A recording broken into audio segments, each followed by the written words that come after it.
बिस्मिल्लाहिर्रहमानिर्रहीम। अस्सलाम वालेकुम। कैसे हैं आप सब? उम्मीद है आप सब ठीक होंगे जी। तो क्लास 10 एक्सरसाइज 2.1 है और आज हम क्वेश्चन नंबर 3 जो है वो स्टार्ट करने वाले हैं और इसको इंशाल्लाह आज हम स्टार्ट करेंगे।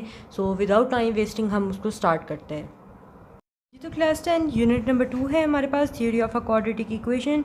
एक्सरसाइज 2.1 है, क्वेश्चन नंबर 3 है और हमें कहा जा रहा है for what value of k the expression this expression is a perfect square. ठीक है, हमें बोला जा रहा है कि आपने के की वैल्यू फाइंड आउट करनी है। ठीक है, और दूसरा ये कि ये हमें जो एक्सप्रेशन गिवन है ये एक परफेक्ट स्क्वायर है। लेकिन यहाँ पे आपको मैं एक बात क्लियर कर दूँ कि हमें जो एक्सप्रेशन है वो परफेक्ट स्क्वायर दिया गया है। इट मीन्स दैट कि आपके पास जो डिस्क्रिमिनेंट है वो आपने इक्वल टू ज़ीरो पुट करना है। जब भी आपके पास कोई एक्सप्रेशन एक परफेक्ट स्क्वायर होगा देन आपने कहना है कि जो हमारे पास डिस्क्रिमिनेंट है वो आपके पास ज़ीरो के इक्वल है। ठीक है, तो हम इसको सॉल्व करना जो है वो स्टार्ट करते हैं। तो हम लोग यहाँ पे सबसे पहले तो अपना जो एक्सप्रेशन हमें गिवन है हम वो दोबारा से लिख लेते हैं। के square x square plus 2 multiply के प्लस 1 एक्स प्लस 4। ठीक है, इसको आप जो है वो कह दें कि ये हमारे पास इक्वेशन नंबर 1 है। ठीक है, इसके बाद आपने क्या करना है कि यहाँ पे आपने कहना है कि जो हम आप कंपेयर करें, इसको कंपेयर करें इक्वेशन 1 को by quadratic equation. Quadratic equation हमारे पास क्या थी? A x square plus b x plus c equal to zero. ठीक है, ये हमारे पास क्वाड्रेटिक इक्वेशन थी। तो आपने क्या करना है कि यहाँ पे ए की वैल्यू, बी की वैल्यू और सी की वैल्यू निकालनी है। तो हम यहाँ पे लिखेंगे कि ए की वैल्यू हमारे पास क्या है? एक्स स्क्वायर का कोफिशिएंट ए है, तो यहाँ पे एक्स स्क्वायर का जो कोफिशिएंट है वो हमारे पास के स्क्वायर है। तो ए की वैल्यू आपके पास किसकी इक्वल आ जाएगी? के स्क्वायर के। ठीक है, फिर उसके बाद बी की वैल्यू हमारे पास किसकी इक्वल आएगी? ये पूरी वैल्यू जो है ये हमारे पास बी की वैल्यू है। ठीक है, तो हम यहाँ लिखेंगे 2 मल्टीप्लाई के प्लस 1 इस तरह से। उसके बाद हमारे पास जो सी की वैल्यू है जो कि एक कांस्टेंट है वो हमारे पास किसके इक्वल होगी? 4 के। तो हम यहाँ पे लिख देंगे 4। अब चूंकि हमारे पास जो एक्सप्रेशन है वो परफेक्ट स्क्वायर है तो इसका जो डिस्क्रिमिनेंट होगा वो हमारे पास ज़ीरो के इक्वल हम इसको पुट करेंगे। ठीक है, तो हम यहाँ पे लिखते हैं कि जो हमारे पास जो डिस्क्रिमिनेंट है, डिस्क्रिमिनेंट जो कि हमारे पास किसके इक्वल होता है? बी स्क्वायर माइनस 4ac, ये इक्वल टू ज़ीरो है। ठीक है, तो आपने क्या करना है यहाँ पे बी की वैल्यू और ए की वैल्यू और सी की वैल्यू जो है वो पुट करनी है। तो हम यहाँ पे लिख लेते हैं B square minus 4ac equal to zero. और यहाँ पे बी की वैल्यू हमारे पास जो गिवन है वो है ये वाली 2 मल्टीप्लाई के प्लस 1। तो बी की जगह हम क्या पुट करेंगे? 2 मल्टीप्लाई के प्लस 1 और बी के ऊपर जो है वो स्क्वायर भी है तो हम इसके ऊपर होल स्क्वायर लगा देंगे इस तरह से।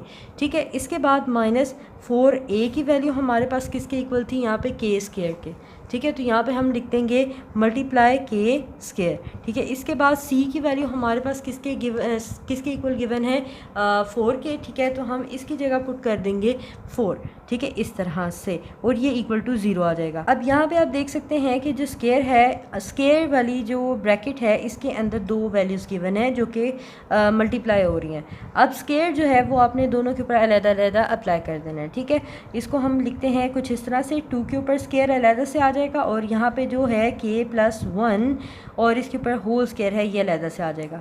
उसके बाद माइनस ऐसे ही नंबर के साथ मल्टीप्लाई हो जाएगा। 4 4 आपके पास 16 और साथ में ये के स्क्वायर आपके पास इस तरह से आ जाएगा और इक्वल टू हमारे पास 0 आ जाएगा।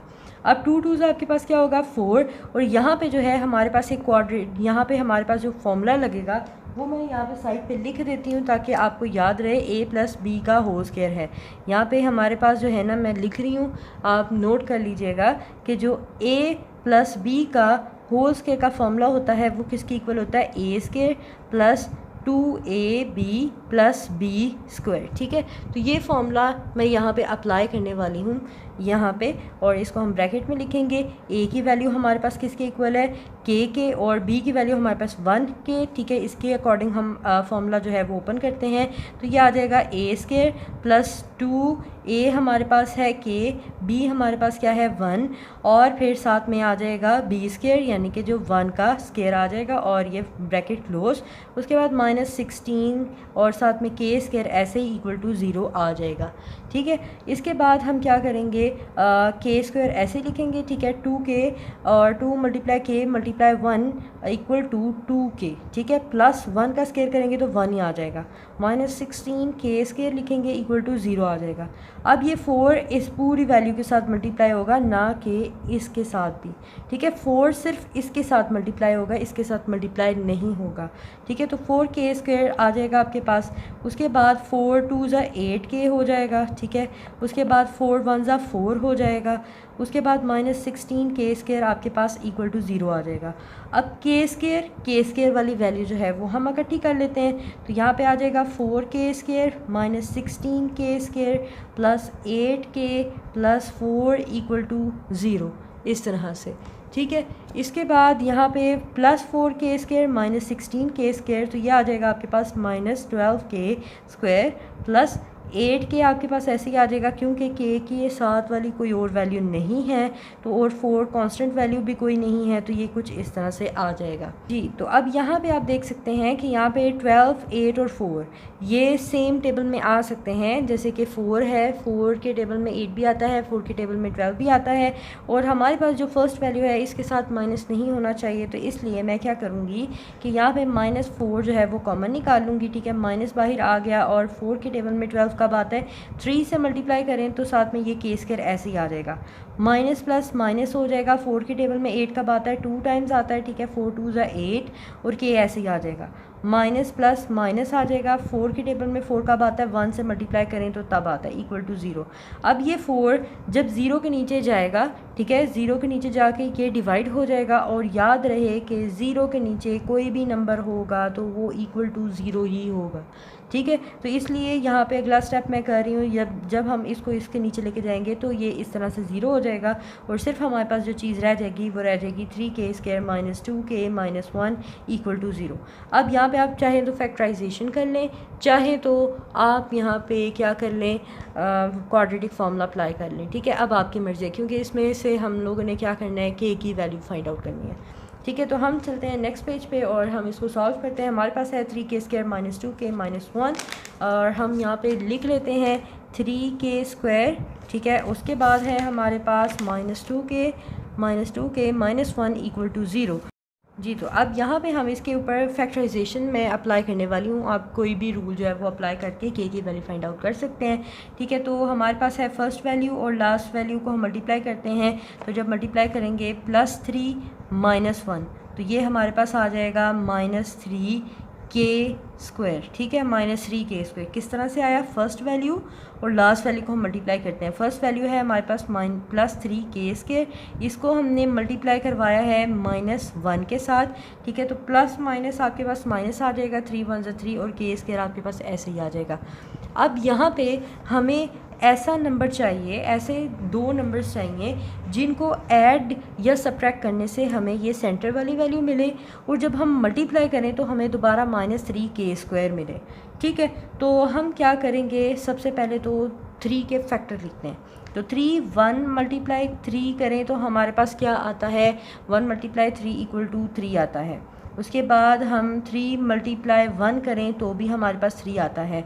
देखें, अब यहाँ पे अगर मैं आपको बोलूँ कि ये देखें इस वाले फैक्टर को मैं यूज़ कर रही हूँ, तो यहाँ पे अगर मैं -3 लिखूँ, ठीक है, और साथ में मैं +1 लिख दूँ, ठीक है, तो ये माइनस प्लस क्या होगा, माइनस होगा।